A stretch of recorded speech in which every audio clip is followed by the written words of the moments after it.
Jó lesz mondjuk kutyát, megtoltunk a félszköt.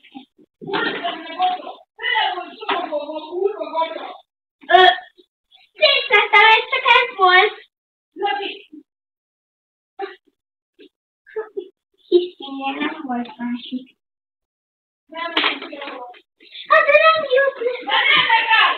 Hogy eltanulod, kivel beszélget? Kurva életemet! De nincsen másik.